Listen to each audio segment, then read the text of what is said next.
The iPhone 16e was not produced to make customers think, wow, I bought a good and affordable iPhone, because honestly, that only affects very few people. In fact, behind this device is a cleverly thought out strategy by Apple to get us to spend more money than we actually wanted. And in this video, I explain how this works. In October last year, Apple introduced the new iPhone generation, the iPhone 16 and 16 Plus, and the iPhone 16 Pro and 16 Pro Max. But suddenly, a few weeks ago, Apple brought another model into the market, the iPhone 16e, an iPhone that is cheaper at first glance but also lacks some special features. You might think that Apple wants to offer a cheaper alternative for everyone who doesn't want to spend more than $1,000 on an iPhone. But if we take a closer look, we quickly realize the iPhone 16e is not a generous offer but a psychological trick. Let's take a closer look at the iPhone 16e. Just like the iPhone 16 and iPhone 15, it has the new A18 chip that supports Apple Intelligence, it has a 48 megapixel camera, an action button that can be assigned individually, and a solid battery life, and all that for $599.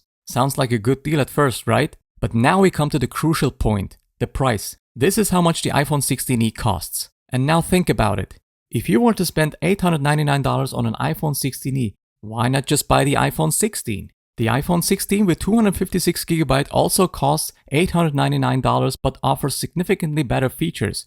2 cameras instead of 1 for more options for photos and videos, dynamic island for an interactive display for notifications, macro photos for impressive close-ups, MagSafe support for magnetic accessories. And if you choose the iPhone 16 with 512GB storage, it costs $1,099. And now comes the next step in Apple's plan. If you were to spend $1,099 on an iPhone 16, shouldn't I just look at the iPhone 16 Pro? Apple knows very well that customers often go to the next step up when making such decisions.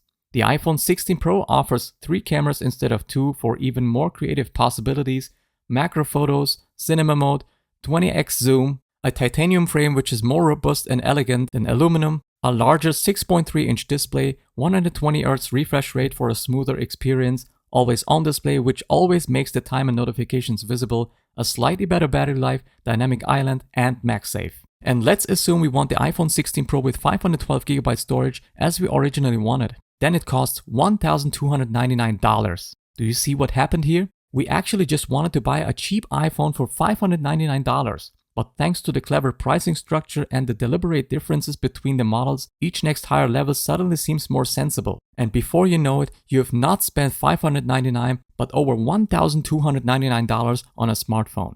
But why didn't Apple just make the iPhone 16e a little better? Quite simply, because it then would be too good. The deliberate restrictions that Apple made with the iPhone 16e, such as a thick display edges to make it look less high quality, no dynamic island even though it was already present in all the models, no 120Hz display even though the additional cost would have been a minimal, lack of camera control even though it could be done on the software side. These things weren't left out for technical reasons but to make the iPhone 16e unattractive, so that we automatically go for the more expensive iPhone. But does that mean that Apple products are bad?